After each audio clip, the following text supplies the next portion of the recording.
Hello, I'm Camilla Reid and I'm the creator and writer of children's book series that you might know, things like Lulu and Busy Bear and Peekaboo and the Felt Flap series and Pip and Posy and many more. I'm going to be on Lilicuentacuentos very soon to talk about my career, how I go about writing and devising children's books, and to give you a little preview perhaps of my new books that are coming out very soon. I'm really excited. I'm looking forward to it and I hope you'll join us, and see you very soon. Bye. I'm so excited to finally be here. Oh, it's really nice to meet you at last. Yes. Because we've been talking. Yeah, for kind of like 2 years or something like that. Exactly. Your English is amazing. I'm trying my best. So, Camilla, we are finally here. I'm so happy to finally can talk to you because I've been admiring your work for a long time now. Well, thank you. That's very kind. And congratulations on your amazing TikTok channel, which is just so well supported. You've got an amazing following, and your work is fantastic. I love what you do. Thank you. It's brilliant. Yes, thank you very much. And for me, this interview is very important because your books were one of the ones that give me like really in touch what children's books impact and how they impact on the children.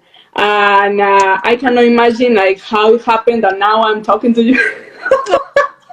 Oh, so lovely. Thank you. Yes, so it's really amazing. I will introduce myself first because maybe a lot of people doesn't know me. My name is Lilibet Delgado. I have a TikTok channel of storytelling with over 400,000 followers. And I have been working with children's book for around 2 years now. And for me, this interview is very important because Camilla's books were very important in the beginning of my channel. Really inspired me. And a lot of people doesn't know my story, but I am a lawyer. I'm a Venezuelan lawyer who came here to Spain, just kind of start my life from zero. And when I arrived here, I didn't know much what to do. So I started babysitting kids. Yes, and when I started babysitting, I knew you were South American because I kept thinking that your accent is South American rather than Spanish. Is that yes. So I'm Venezuelan, and I started to babysitting here because I couldn't just be a lawyer. So when I started babysitting kids, I have been babysitting the same family for 6 years now.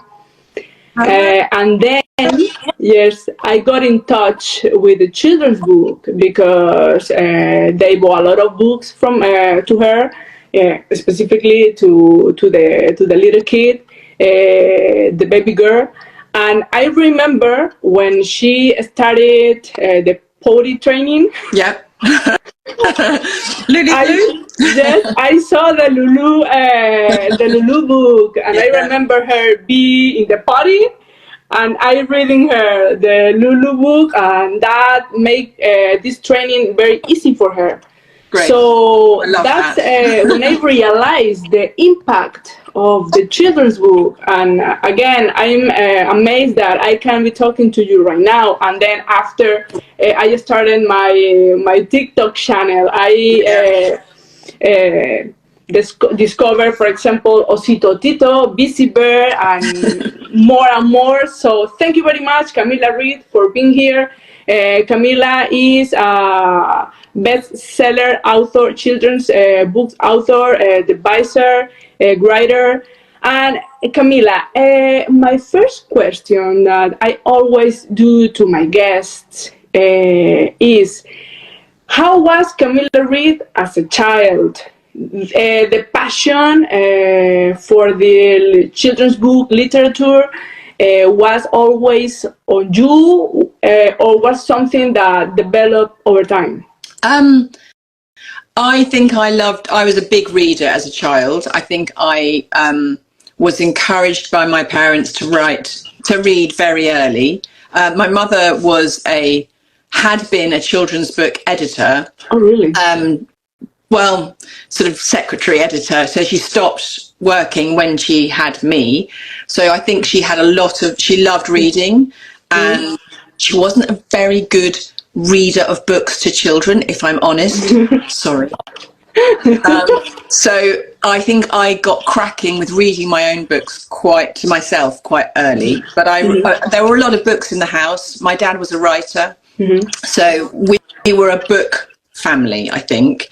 And I definitely loved getting immersed in books and being transported by books. I think I read a lot. I've got really bad eyesight, and I think that is to do with just reading all the time. But I'm really passionate about books as a result. Yes, me too. And you were always like artistic or curious? I think so. Yeah. I mean, I think I really enjoyed art, and I really enjoyed writing. I think I don't really know, because I don't have anybody to compare myself against apart from my brother. But I know that I was the one who was always making magazines, and I did a lot of drawing. I was constantly sort of making book products at a quite young age. I think I like book as object, book as a thing. I mean, it's always really simple when you look retrospectively back on your life and you can see this constant thread. But when I got to 17 or 18, when you kind of go, right, you're an adult, decide, who are you? I had no idea. I had no idea who I was or what I was going to be. Only now, looking back, I think I can see that the seeds were there as going through my life, or the thread was there. Yeah. Does that make sense? That was my second question. Like when you got to be an adult, and you need to think what I'm going to do with my life, professionally wise, as we need to do always that decision. You had it like you already know, or it was something that it was very difficult for you to decide? What career choice did you do, and how is relating now with your children's book path? I mean, I think I just mentioned, I don't think I had any idea. I think that I was toying with the idea of being an architect at one stage, and an actor at one stage. I mean, you have a pop star probably. All bad plans, it turns out. So I think at 17 or 18, I think it's really hard to know, and I didn't know. I knew, so we do A levels at sort of between 17 and 18. You do sort of a 2-year exam where you do. I did, in my case, 4 A levels, and I did art, English, economics, and physics. So I was just like all over the place. It's like art, science, no idea. So I think, but I left school and went and did an art foundation course, which is a 1-year course in art, making art. And then I went and did an English at university. I did a degree in English. So I was sort of starting to narrow, and then I left university and was like, no idea. And then just sort of was like, well, I like spelling, and I like books. I can spell. I like books. I think I was just interested in making books, and I sort of got a job I went to an agency, a literary agency. They were sort of a publishing agency actually, and sort of went, hello, do you need anybody like this? And they kind of went, oh yeah, all right, well you can come. And so I started as an assistant in a very small publishing company in London, working in educational books. I was editing these study guides for sort of 16-year-olds. You do have these books called York Notes, which they basically cheat for cheating when you study, go for English exams. So I was editing those, and then I started to think I really would like to work in children's because of the art aspect of it, and because in children's I think you have a lot of creative agency and creative involvement as an editor in the book. So then I took a job at HarperCollins, which is a big publisher, and worked in, I sort of did a funny little route in, worked for somebody as an assistant in the art department, and then I went and worked in the children's non-fiction department, and then so that was for sort of, excuse me, sort of 5 to 12-year-olds. And then I went to another, granted, I changed publishers over every couple of years, and I ended up getting younger and younger and younger because I got more and more. I sort of found that area really interesting, that you had a lot of creative agency, as I say. And then I went to Campbell Books, which which is an imprint of Macmillan children's books. And then, excuse me, and then at that stage I had children. So I ended up leaving Campbell to stop and have my first daughter, and I went freelance as an editor and also started writing, because as soon as I had my first daughter, I suddenly went, oh, this is what you need. This is what's bad, this is what's good. And I understand now a bit more about, I think when you're working for a publisher and you're in your 20s, you make good guesses about what children like and what parents need from the books.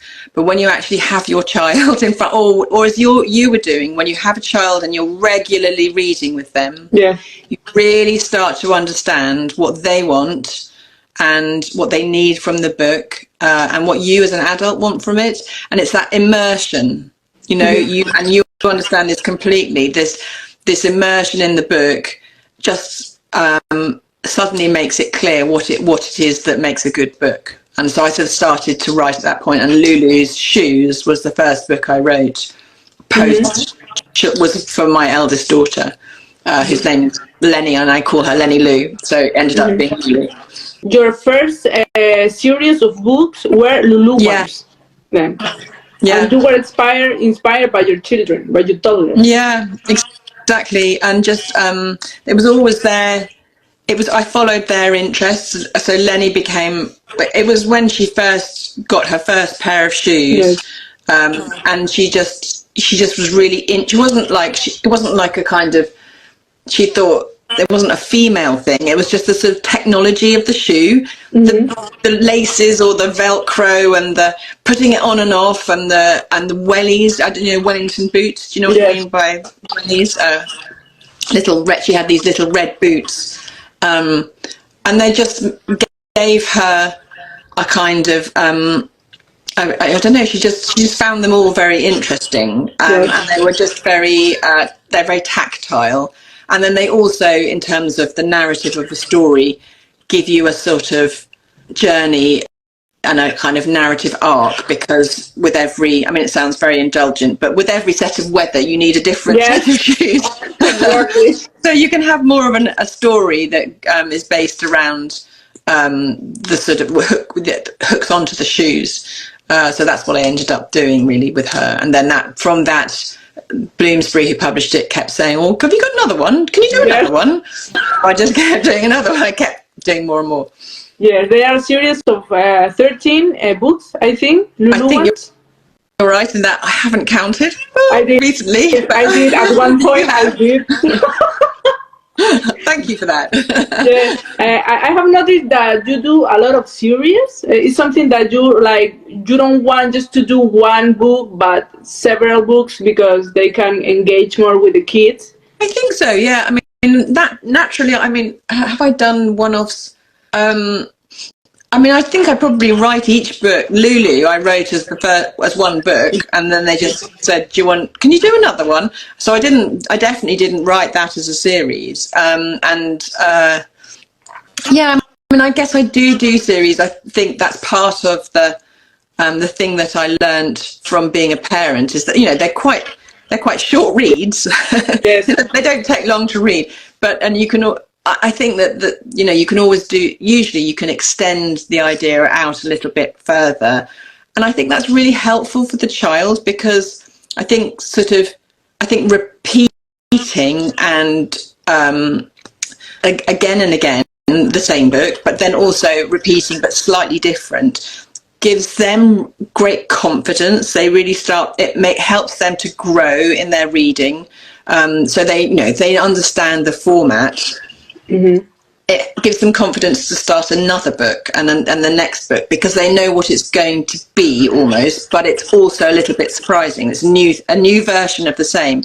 And I think that's really helpful in getting children to read more and more, which is what you're trying to do, to build a habit of reading all the time, and to kind of to hook them into reading. After Lulu, what makes you stay there and say, from this point in the future, I would just stay here? Something that you got it very clear after Lulu that you wanted to keep doing children's books? I think I found my children such a sort of rich source of ideas, and their friends, and being with their, you know, everybody. You can see that children are all different, but they have very similar concerns and interests, sort of broadly, that they want to be happy, they want to be stimulated, they want to learn about the world, I suppose. And so I sort of ended up just finding it, you know, a really useful way of just generating new ideas. So I wrote, at that time I wrote the Pip and Posy series, which at the time was called Duck and Birdie, because those were the words that Lenny could say really easily. Mm-hmm. And I started writing Busy Bear then at that stage. So I'd written maybe 3 Busy Bears, I think. And I could see that there was a sort of gap in the market for books. Every time I write a new book, I kind of write it because that book doesn't exist, and I sort of feel it needs to. Yes. And I felt that, so I can't remember which one I wrote first. I suspect probably Busy Bear. But Busy Bear, I realised when she was sort of, 12 or 18 months, maybe 18 months, she needed more complexity to the world, the stories and the books, but it still needed to be narratively incredibly simple, because she couldn't understand. She was only just starting to follow character. There's a moment where they're all about ego and they don't understand character really, and you just give them stuff that's interesting. And then at about 18 months, I think, they start, or maybe a little bit younger, they start to be able to identify with the character in a book and sort of attach themselves to the journey of that character. And I could see with Busy Bear, so why I wrote Busy Bear was because she needed stuff to happen. They need adventure and excitement, but it needs to be so simple, because any complexity, they're just a bit kind of like, oh, I don't know what's going on. And then on top of so the next thing was Pip and Posy, which becomes more emotionally complex. Yes.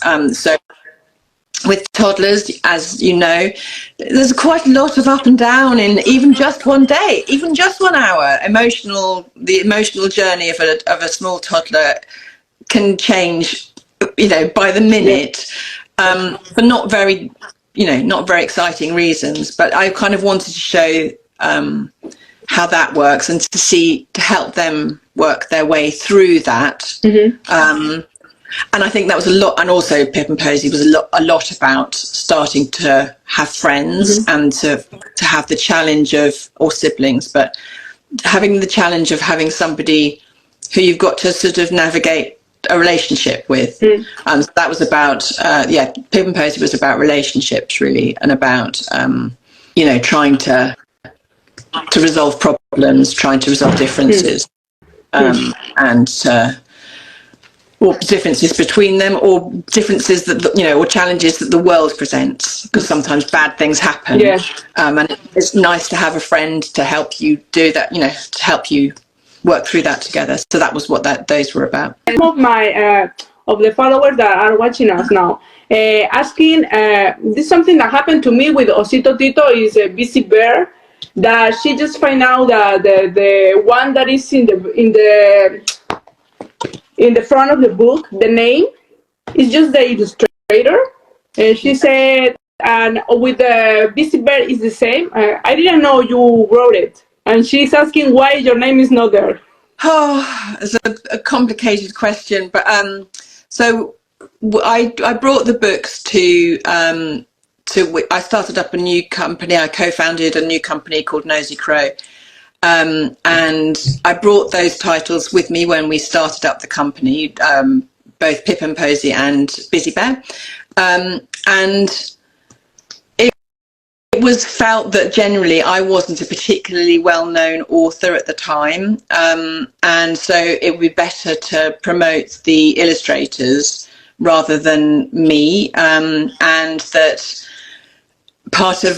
at that time, part of your job as an editor was to write stories, and so it was sort of felt to be fairer that if other editors were writing, we couldn't all put our names on the book. So I was persuaded not to put my name on the books, which perhaps wasn't the best plan, because I regret that now. But anyway, you know, I know that I have the personal satisfaction of knowing that they sold really well, but I allowed myself to be sort of written out of the credit, and that's my fault. I shouldn't have done that. I should have been, you know, stronger about that, but I wasn't. So it's fine. They you know, Busy Bear was really successful, and so it's you know, I'm really happy that it did work, and actually Pip and Posy were really successful. Yes. But actually, my name. Do you keep writing them? Do you keep writing them? No, not anymore. No, they're doing Nosy Crow are doing them without me. Okay, yes. So yeah, we are going to talk about Nosy Crow later. But now that you are like a very well-known editor, author, deviser, and you have a lot of experience, from your point of view, what makes a great children's book and what doesn't? I know you had a reel about this. What do you think makes a great children's book, and what doesn't? Such a great question. So I think, I mean, there's lots of, you know, you could get really technical, but I think that the main thing is that a great children's book speaks directly to the child at that particular moment, the developmental stage that they are at, and it's a sort of an emotional connection. So I think that the great ones are the ones that just have this sort of direct line between book and child. They don't have a joke that goes to the adult. You know, sometimes some books are a little bit arch. I don't know if that's the right word, a good word for you, but a little bit, they aim the joke over the child's head, and I want it to go straight to the child's heart. that's yes. Put simply, that's what, so it's about their interests and their sense of humour. In terms of the novelty, you know, I often put, you know, novelty features, you know this, but I make things work in them. Yes. And I think in terms of the novelty, they've got to be able to use it themselves physically, as much, you know, as much as possible. And from my point of view, the narrative, so I tend to use a novelty because I think it sucks the child into the book and makes them feel involved in the book. But I think the novelty has to be integral to the story. It always furthers the story. It isn't a sort of superficial add-on that you just kind of go. It's not. It has consequence to the story, that you know one thing before you start, you move the novelty, and that provides you with an answer. Yes. And then you turn to the next page. So it's always it's about being integral to the story.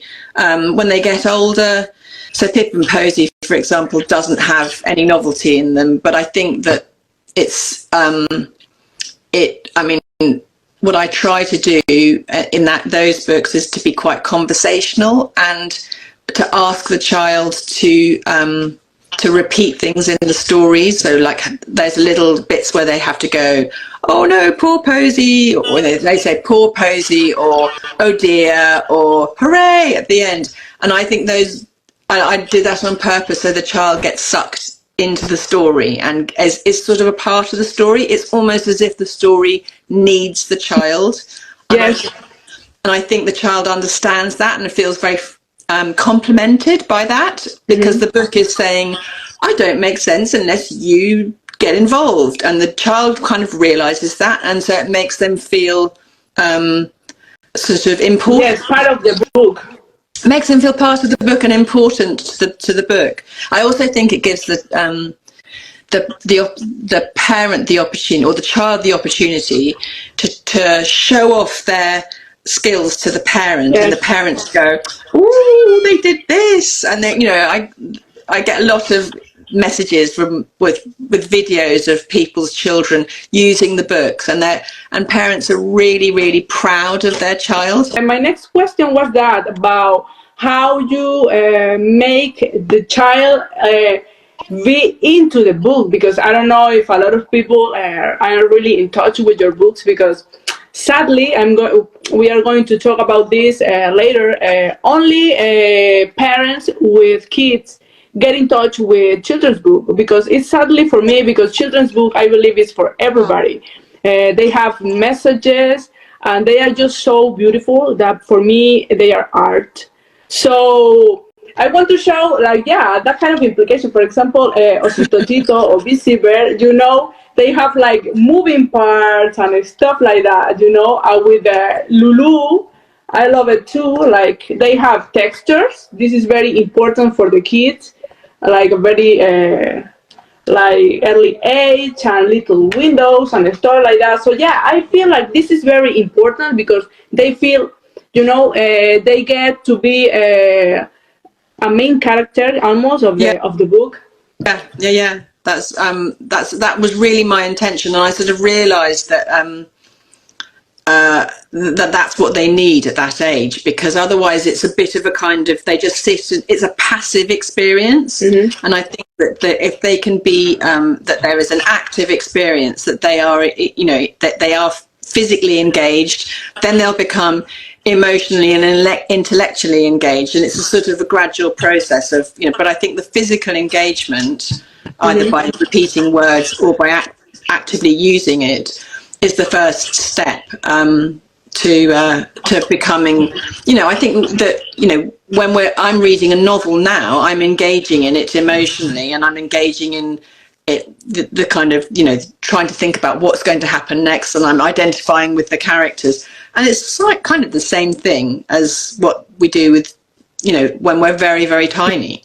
For you as an author, what is the message you want to share with the little kids that get in touch with your books? And the other question is is connected. Do you really think children's books, literature, have the position or the recognition they deserve? Because, for example, for me, when I started my storytelling of children's book on TikTok, I just realized why these authors of these books are not worldwide known. For example, like adult literature, it's like I feel like for the importance that children's books have and the influence in the growing path of the children, it doesn't give the justice that they deserve. I don't know, what do you feel about it? Well, of course, I completely agree with you, Lily. Yes. You're absolutely right. Yes. No, I mean, okay, so there were two questions here. There was one which was message, and then there was one which was recognition. So I'll just do the first message one. So the message, I think I'm trying to communicate all the time is that books are fun, and that's very, very simple. But basically, we know that if children read for fun, read for pleasure, not rather than because they have to or because they're told to, then they are more likely to carry on doing that all the way through their childhoods. And we know that children who read for fun through their childhood go on to become, I mean, it's extraordinary, but they go on to have a better life outcome. So they will be happier, they will be healthier, and they will have more financial security. And that is something that is there is a direct link between those two, that cause and effect. So between reading for pleasure and for life outcome. So that's my message, is that I mean, so in order to make children read for fun, read for pleasure, I want to make my books as fun and as pleasurable and as entertaining as I possibly can right at the very beginning. So these children are hooked in to the habit of reading because they just love it, because it's just super good fun. And I don't want my books to be particularly educational in a kind of overt or kind of, you know, didactic way. I want them just to be pure fun and entertainment, because that's, you know, that's what we always, when we were at school, we always had, you know, everybody will have had a favorite teacher, and the favorite teacher is the one that made lessons fun. Yes. That you learned because, and you didn't even realize you were learning because they were so good at that, what they did, and it was just good fun. And I kind of want my books to be that teacher that you don't even realize it, that you're learning. And then, you know, if they, once they've gone through my books and they're 3 or 4, then they go to the next books, but they're sort of setting sail. You know, it's easy for them because they know that they will, every time they open a book, they will find pleasure and they will find entertainment. Yes. So I'm teaching them to trust that books will deliver good stuff, cool stuff. Recognition. No, we don't get recognised enough. We don't get enough prizes, and we don't get enough space in newspapers, and we don't get enough reviews. And that's a real shame, I think, because we know that, I mean, they've done studies in this country, but that we are losing and this is in the UK, I don't know whether it's the same for Spain, but the number of readers we have in the UK are shrinking year on year, and that's because we're not pulling children in to reading early enough, and we're not raising the profile and raising the profile of the books and raising the profile of reading itself enough to hook in readers so they carry on through reading all their lives. So no, I don't think that it quite gets the recognition. It's a shame, because I think that, as you say, there are some exquisitely beautiful children's books that I'm sure if everybody was asked, they had most people will have one book which they just loved as a child, and that somehow that just sort of did the thing for them. And they're very important to all of our lives. You'll have one that you read you'll have a favourite that you read to the kids that you look after. You'll have one that you remember from a childhood that just transported you. I think that books are really important. They have the power to change lives. Before human beings had therapy, we had books. They gave us, they teach us about the world. They teach us about what life can be, they warn us and stuff about the dangers of the world. So I think that books are hugely, hugely important. And I worry about a world where we are just about screens and about sort of the digital sort of visual entertainment that screens provide us, because books do something which is much more active than the screen entertainment that we are all now seeking. They're much more active. You're much more engaged as a reader. Yeah.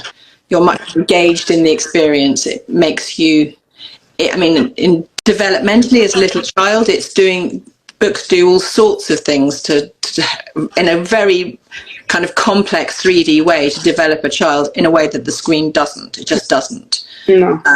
So I think they're really important, and I don't think we quite recognise what an amazing thing human beings have done to make books. Yes. And we shouldn't lose our books.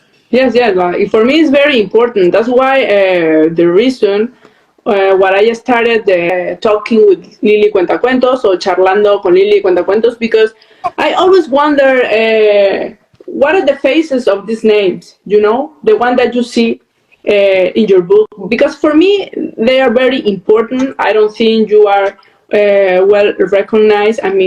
I feel like our children, I don't have children, but when I have, they will grow up with the message and the fun that you communicate to them. So as long as I can in my channel, I will try to recognize people to know who are you, because you are the father and the mothers of the publishers. Thanks to you, our children grow up, and yes, I feel like what I have seen is that the children that grow up reading and in contact with these books have more developed, for they speak better. They have more sense of the communication. They know easily the words, and that's very important. So thank you. Oh, thank you. That's very, very kind. And it means a lot. Honestly, it means a lot that you recognise that that's what they do. Obviously there's lots of people doing that as well, but it really means a lot. Thank you. That's brilliant. You were working for Campbell's book as an editorial director, and then you co-found Nosy Crow. I have a book of Nosy Crow here. Yes, yeah, Nosy Crow, yes. Yes, Nosy Crow. And I see you have this QR code. Yes. I love it. I think like here in Spain they should do the same, with Lilicuentacuentos voice. That's a good idea. You need to get on to our... No, but I don't think they have it here. Oh, really? Oh. It's not... you have to get set... They have to set themselves up to do it, because it involves recording and linking them up with the recording. Yes. So what's your experience with working with publishers, and as a writer and somebody that have worked with the publishers? What is the difference or the contrast between the writer and the publisher? The point of view. What's the difference between the writers and the publisher? Sorry, I'm not quite clear what you mean. Because one is to be a publisher, or inside the publisher, you are the one to choose the books, why you choose the book, and the other side is to be just the writer. Yes. And you have been both. I've been both. I know, exactly. Well, it's interesting.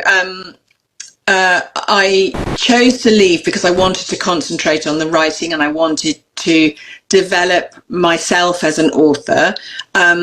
And I'm really enjoying doing that with Macmillan, who are really getting behind me as an author in terms of promoting me as an author and my books, and really, connecting me with my books. And so they're seeing me as an author brand, I suppose. And that's been really, really exciting. And I've got new stuff coming out, which I can show you later. Yeah. So that's been really exciting. I have to admit that for me, the challenge is sitting at home in my office by myself. I naturally like to collaborate and I like the office environment. I like the conversations and the dynamic of being in an office. And I like working with the designer and the illustrators. So it's more isolating. So I have to make sure I have to go and see my friends more now. Have coffee with my friends. Yes. So I get some community. So I really love the community of working in offices, and I've always, and you know, in companies, I really like that. And making a book is not particularly a children's book.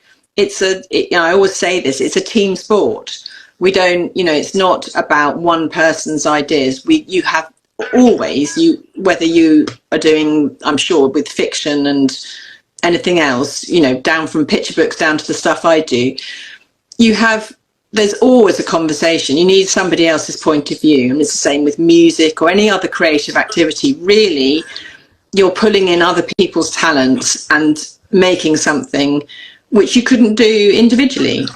Yes. So that's I mean, and I enjoy that experience. So that's the sort of contrast for me.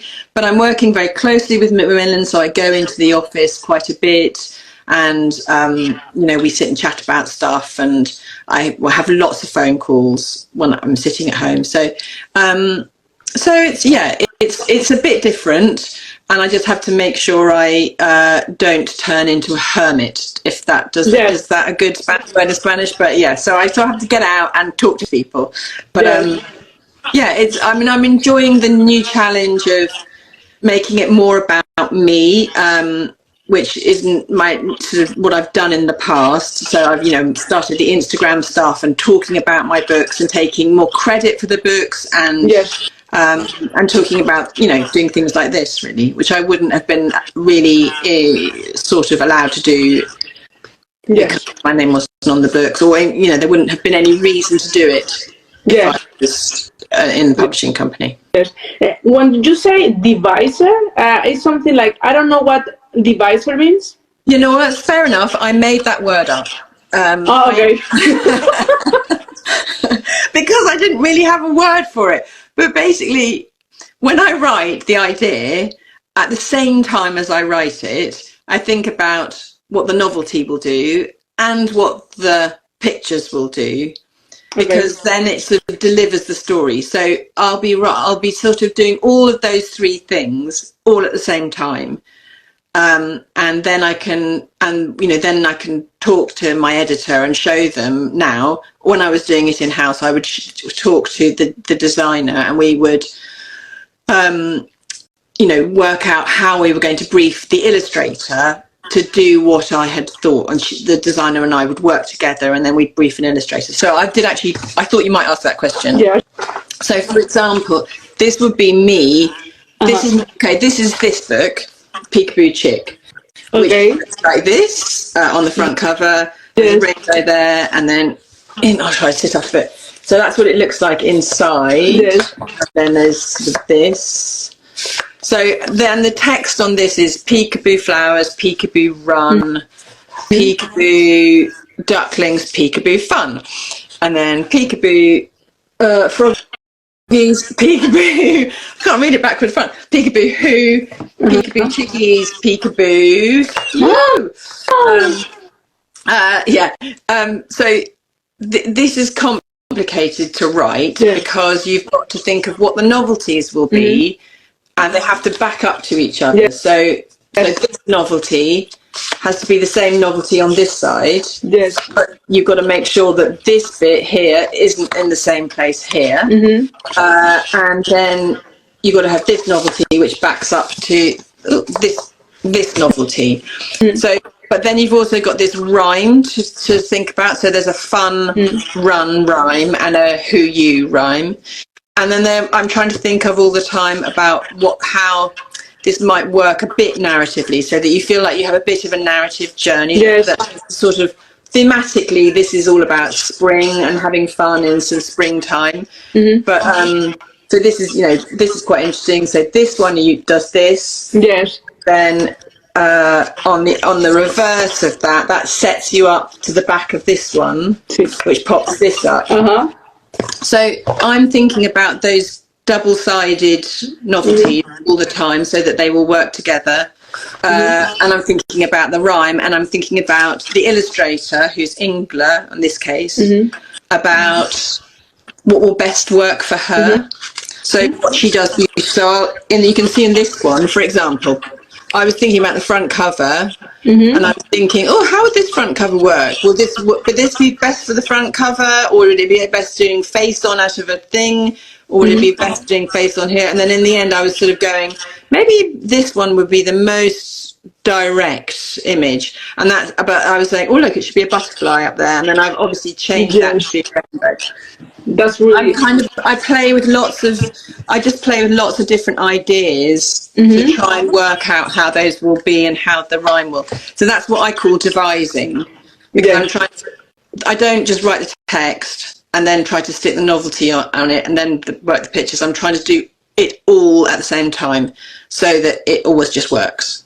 Yes, I mean, for me it's amazing. That's very important for the babies. Because it's like the first touch with the book, and it makes it fun, and it want them to ask the parents to read again and again and again. Yeah. You know, the babies tend to do that. Yeah, completely. That's what I really hope for, that the books are interesting enough for the parents and for the child, so that they don't get bored reading them over and over again, because I think the repetition is really important for the child, because it makes them feel that they really like being able to take charge of the book, to sort of own, kind of go, yeah, I know what's going to happen next. I can do this, and it makes them feel really good. They're kind of like, oh yeah, it's my favourite bit, it's the chick bit coming, and they're like, oh yeah, I know how to do this.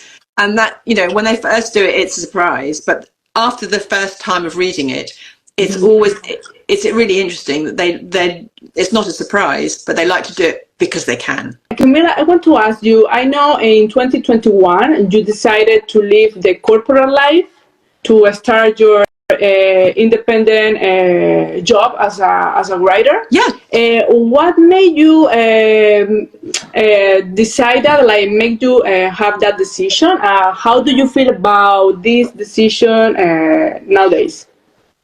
I think I've done a really 10 years at Nosy Crow, and I just needed a change. And I needed to grow, I think, as an author, and I think it was time to just sort of do that on my own. So I don't regret it. It was big. It was a really big change, big decision, and a really tough thing for me to do. But no, I'm really enjoying it, and it's just exciting to be working with new people who. You don't just see me as an in-house editor, who see me as an author and really want to promote me as an author and promote the books and really get behind it, as I said, to support them and to make the books get out into the world as widely as possible. Yes. Now is the time that I want to talk about your new project with Macmillan children's book. I know you signed a really excited project last year, and it's due really soon. March the 14th in the UK. I'm not sure about Spain, but yes. I need to figure it out. But I want you to explain this amazing project, because some of my followers are asking what are the new projects or the new books, and it's the Macmillan project, right? Yes, exactly. So the first two are illustrated by Neela I, who does really beautiful illustration. So this is the first book, who's cute, which has little felt flaps in them. And this book is a sort of love letter it's a sort of, or a love message from parent to child. So basically saying, or big person to child, who's cute, and then it says, I can see two furry ears, is that the cutest little person ever? And then you look at that and you go, no, that's just Bunny. So basically you're just looking for the cutest little person ever. So it's a long journey, come with me, I'll take you on the journey to find the cutest little person ever. Is that the cutest little person ever? The cute, but not the cutest. Is this the cutest little person ever? Owl, he's cute, but he's not the cutest. Can you see what's coming, Lily? I can think of the last one. Is this the cutest little person ever? No, he's cute, but not the cutest. Is this the cutest little person ever? Yes! It's you! Oh, I love it. So, yeah, so there's and as you can imagine, with Old Series Girl, there's more to come. So then there's Sleepy, which is slightly doing a different thing, which is the Please Go to Bed Now book. Please go to sleep now. That's the same thing, but who's the sleepiest? Is that the sleepiest little person ever? Yes. No. Yes, you're the sleepiest little person ever. So there's that one, and then we've got, I don't know if I'm allowed to show you this, but I'm going to show you. So then we've got Amazing, who's the most amazing little person ever? Who's the happiest little person ever? So they're just about the sort of bouncing love between child and book and parent. And then I've got this new little series with Jill Howarth, who does a very sort of 1950s retro style. And this is for 3+. This is about sort of starting to learn to count, and it's got these sliders in them which help you to do counting. So basically you've got the sliders, which you can, they work by themselves actually. They kind of they do sort of do this, but it's the story. It's the song of 5 little ducks. You know, this 5 little ducks. There's 5 little ducks, and then they disappear. You've got 4 little ducks. Okay. 6 little ducks. Oh dear. Then there's only one, and then they all come disappear. back. And then they all come back at the end. And then you can put them all to bed to go to bed with their mum at the end. That's so beautiful. It's really cute. And then there's this sort of Old MacDonald Had a Farm, which is the same thing, except it's the song Old MacDonald Had a Farm. So obviously I didn't write this one. I just devised this one. But that's, you have Old MacDonald had one tractor, and then you do the other. You count up, not count down. Anyway, so that's those ones, and those will all become, I hope, quite long-running series. And then there's a third series which we're starting, which we haven't. I can't show you because I haven't got any material to show you. But that's with somebody, the most gorgeous illustrator. They're all just the most amazing illustrators, called Carly Gledhill, who does beautiful things. And so we're starting off with her. So that's going to be a little character. That's so beautiful. Yeah, it should be really good. It's really fun. Yes. Are you excited? Am I tired? Excited. Oh, I'm excited, yeah. I'm tired. Yeah, like so I get tired, then I get up again, and then I'm excited again. Yeah, no, I'm really excited because they're getting a really great response, and we've sold these. So a lot of my books sell internationally as well as in the UK. I mean, as you know, they sell in Spain and South America, but they sell in lots of different languages. And so both of these books are already, or all of these books are having, international publishers are starting to join the publishing program on them. So they'll be publishing widely in across the world as well. You are a multi-million selling author. That's impressive. That's like a lot.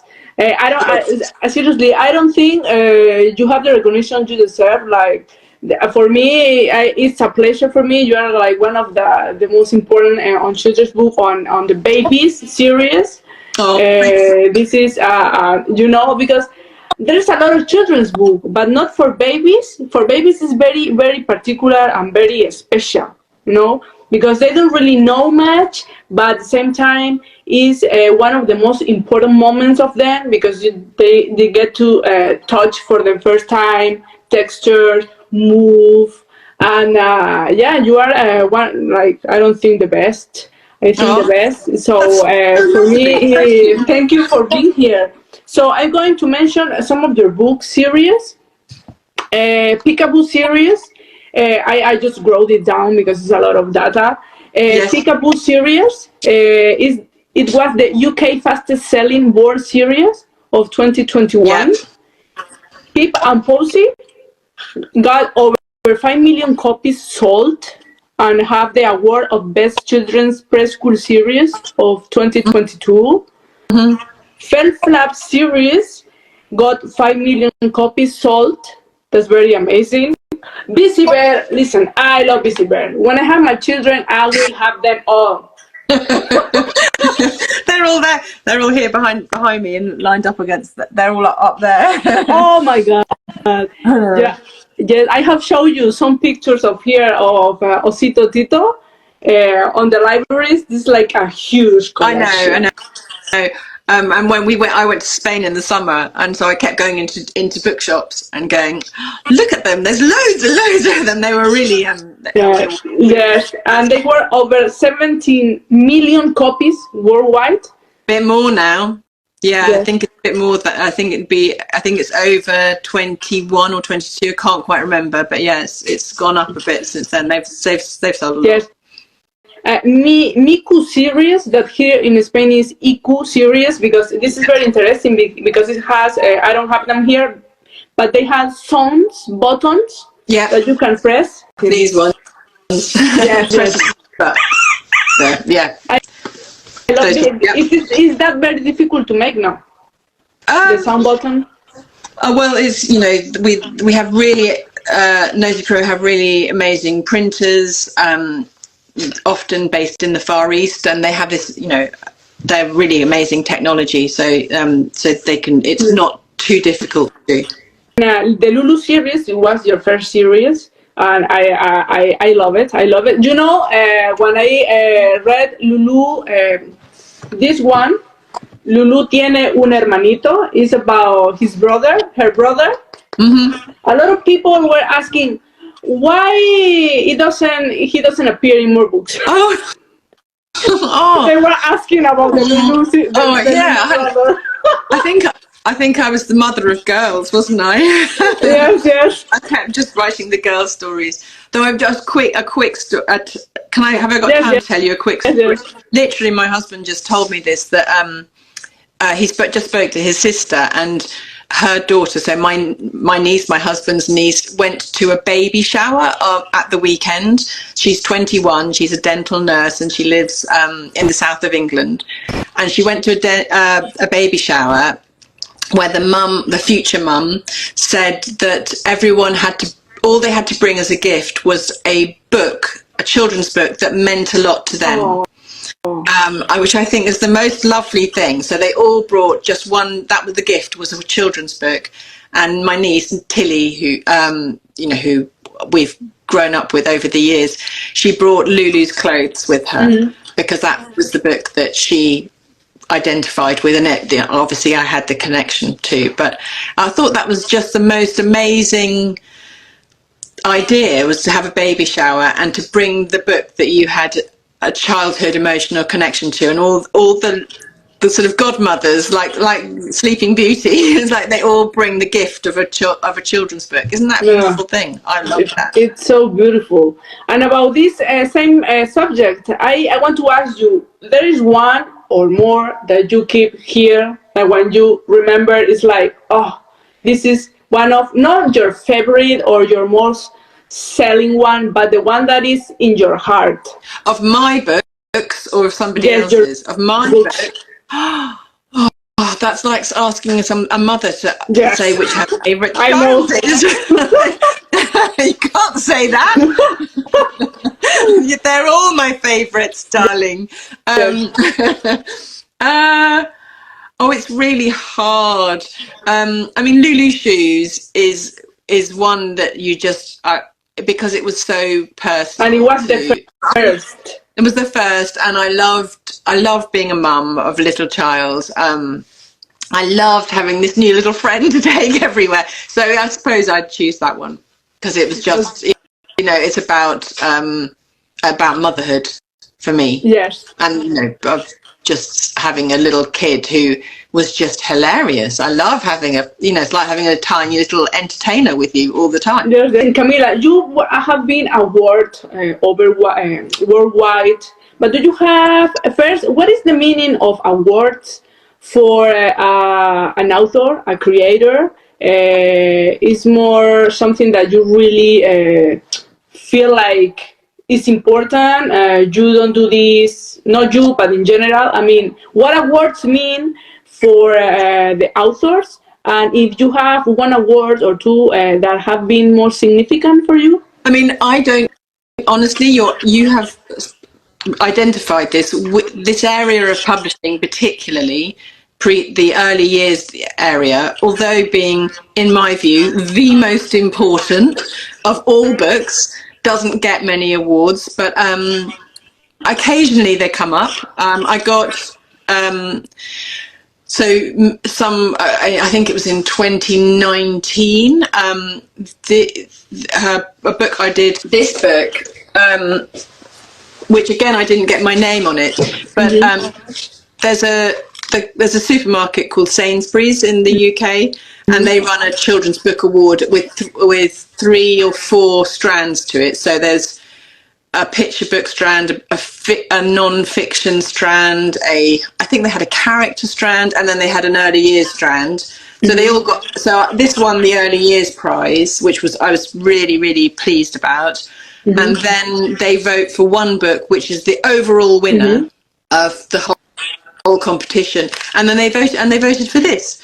And I was really, really pleased about that, because it's an area that is often ignored. It looks like it's quite easy to do early years books.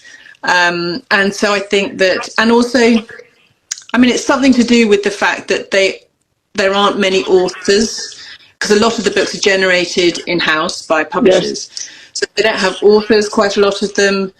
So they just don't really feel that the area doesn't really seem to get much attention. But in this particular case, it did, and I couldn't even collect the prize under my name.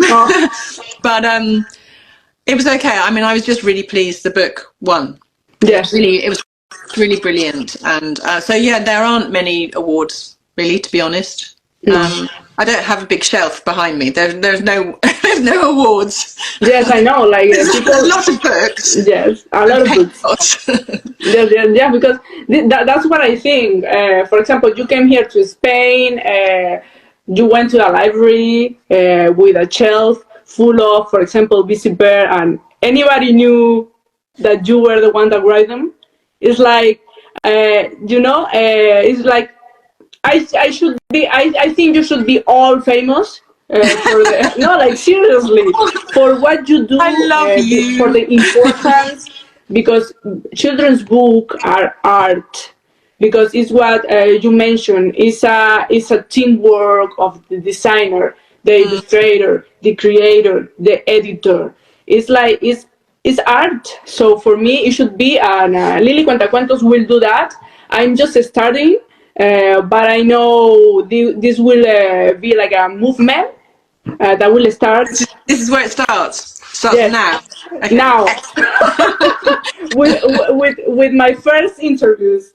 Brilliant. Thank you very much, because I have a lot of support, and a lot of children's book personalities have agreed to the interview. I feel everybody feels the same, that we should get together to give the book and to highlight them. No, I know, and to bring more attention to them. I think their importance right now, in this particular moment in human history, their importance, it just shouldn't be underestimated, because we're going to lose the connection to books, and screens is going to suck everybody into their world, and we need to make sure we keep our involvement, our kind of, what's the word I'm looking for? We need to keep books as part of our lives. They need to be central to our lives, because otherwise our learning is going to diminish terribly. I feel. I really worry about it. Yes. This is going to, in the future, people is going to look back like, oh, this is what, like in ancient times, they did read books. I don't want that to happen. Oh no. I hope no, please. How do you see in the future as an author? What are your dreams and hopes? I think a really amazing, now you've got me started. A really amazing award ceremony with a prize for early years books would be great. I mean, but seriously, in the UK, we know that there is an engaged percentage of children. It's about 3.1 million children between the ages of 8 and 18 are described as being engaged in children's books. 9 million children are either reading rarely or never. So that, as a proportion, the vast majority of children are not reading on a regular basis. And for me, socially, as a sort of, in terms of the wider repercussions of that feels like a really dangerous and bad thing. It feels that there's a massive level of unfairness, of lack of equity between the children who have engaged, involved parents who know about books, who get them reading, and the children who don't get that energy and enthusiasm and the confidence that reading with books and reading for fun will bring them. And I think that unfairness is really problematic. And so if I had, what did you say? What was your question? If I could have something, one great thing, it would be to have more children or more parents particularly understanding how beneficial, how important that reading for early years is, that for their children, for the life prospects of their child, and that more children are just like dental hygiene, that you read a book for 5 minutes every night. Like you brush your teeth, like you have a bath, you read a book, because reading a book is much more fun than brushing your teeth, but you still do it so your teeth don't fall out when you're 25. It's the same thing. It's about mental hygiene rather than dental hygiene, if you like. That everybody just reads a book for 5 minutes every day. That's what I would have, apart from the massive prize that you're also going to start up. I agree. Camilla, for a last question, I want to ask you, what kind of advice can you tell to someone that is just starting in the child's book path? I know that nowadays, as a writer, as an illustrator, designer, etc. Because, for example, now I know that there are specific, I don't know if masters or professions of illustrating a specific children's book and etc. What's your advice to this kind of people that will start now and think, this is going to be impossible, this is not going to give me money, but this is what I want to do because it's my dream? Do you have any advice? I mean, obviously, you always have to try and follow your dreams, because life is about, apart from eating and not start, if you've got your basics covered, life is about trying to find meaning in your life, I think. And if you have a passion, you've got to pursue your passions, because that's otherwise what else is there? You need to pursue the thing that gives your life meaning. So I would say pursue it, definitely, but you have to get you have to understand the world a bit. I did it by getting a job within publishing. I couldn't have been a children's book writer at the age of 22 or 23 or whenever it was I started, because I didn't have enough to write. I wasn't in a position to write books, but I really wanted to be involved in the world.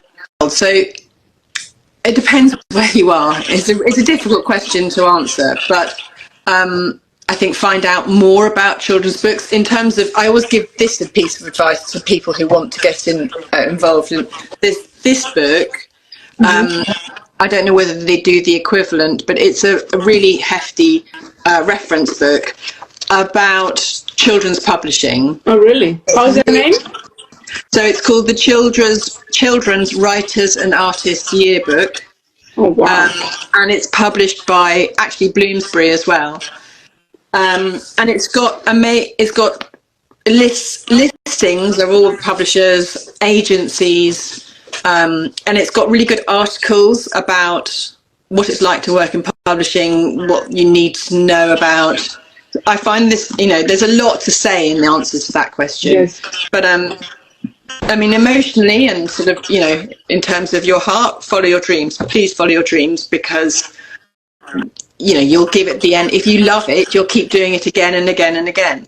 But or get involved in children's publishing, I think, is try and find a job within the industry, would be the way I did it. But yeah, go for it, really. Yeah, I feel you need to follow your dreams at the end. For example, for me, that I didn't actually know that Lilicuentacuentos was part of my path, but I have always very passionate about literature as I was a child. Yeah, I feel like that is your path when you feel full inside of you, because, for example, I was a lawyer and I was not feeling full. A lot of people go to the university and study careers and they feel empty. I don't think they are really doing what their souls are meant to be.